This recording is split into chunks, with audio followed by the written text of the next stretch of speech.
Ya, saya mau ngambil kisah nih, Ya. udah ya. Saya awali dengan Bismillah, Alhamdulillah, wassalatu wassalamu ala sayyidina Rasulillah amma ba'du. Ya, ini memang ada satu kisah yang syarat sekali hikmah. Ya, saya mau ambil secara ringkas gitu ya. Saat seorang raja punya hobi berburu. Ya. Dia punya semacam penasehat. Ya mungkin kalau kayak sekarang ustadz juga lah Ya. dia sebagai penasehat dia. Waktu dia berburu, ya diajak semua pasukan bersama dengan sang atau ustadznya ini. Kemudian raja mengalami kecelakaan. Tangannya kena hewan buas gitu. Ya. Sehingga sakit, dia nggak bisa tidur, dan ternyata dokter atau atiba pada masa itu tabib mengatakan bahwa dia harus dipotong tangan. Kemudian saat dia meronta, wah sepertinya dia, Allah nih gimana? Seperti dia mengeluh kepada Tuhan ya, bahwa kenapa dia sebagai raja udah punya posisi yang bagus tapi tangannya buntung. Kemudian begitu ditanya sama penasehat gimana menurut pendapatmu? Ya terima, sabar, syukuri, nggak usah mengeluh. Marah dong karena raja sedang sakit, dia ngomongnya kok nggak bikin enak raja. Ya. Udah lagi begini malah suruh syukur, sabar segala, jangan mengeluh. Akhirnya dipenjara lah dia. Ya kemudian ya udah dimasukkan ke penjara. Mungkin beberapa waktu udah sembuh tangannya, ingin lagi dia berburu. Nah, kemudian diajak pasukan dan dia cari pendamping penasehat yang lain selain dirinya. Gak taunya malah sekarang ini dia ketangkep sama suku terasing. Ya, yang kemudian akhirnya mereka akan dijadikan sesembahan buat Tuhannya mereka.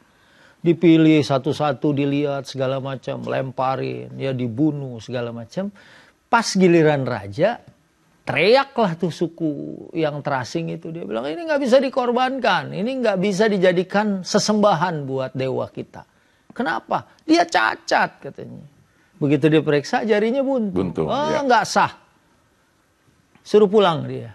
Akhirnya disuruh pulang raja. Dan orang pertama yang ditemui adalah penasehatnya. Dibebasin dia. Ya bener. Memang syukur, sabar, jangan ngeluh.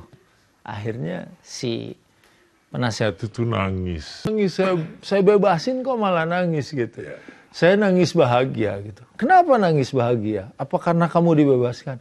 Enggak. Sebab kalau saya nggak dipenjara, pasti saya ngikut juga sama. Iya kan, ngikut berburu dan saya termasuk jadi orang tumbal, yang meninggal jadi tumbal. Jadi aturan Allah itu pasti indah, pasti cantik. Pada saatnya kita nggak tahu rahasia yang tersembunyi di balik satu peristiwa. Ya kira-kira ini cukup untuk mewakili sebagai pengantar kisah pada kesempatan Barokallah kita kali ini. Iya, jadi apapun yang terjadi kita yakin aja bahwa ini yang terbaik.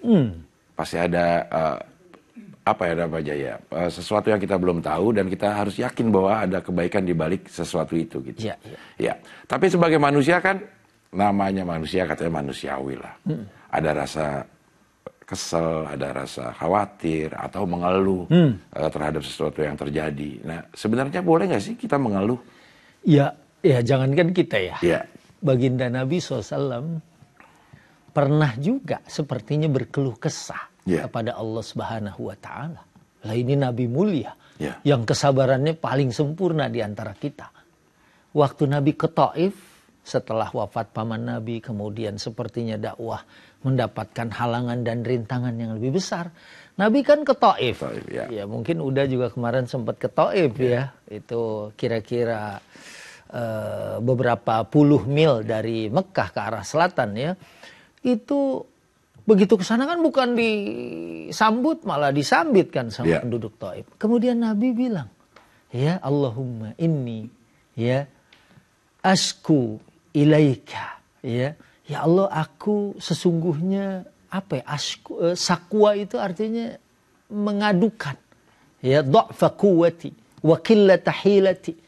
Kelemahanku, kekurang sabaranku. Ya ini semacam keluhan lah kepada Allah Subhanahu wa Ta'ala. Wa hawani 'alan nas, kata Nabi sallallahu alaihi wasallam.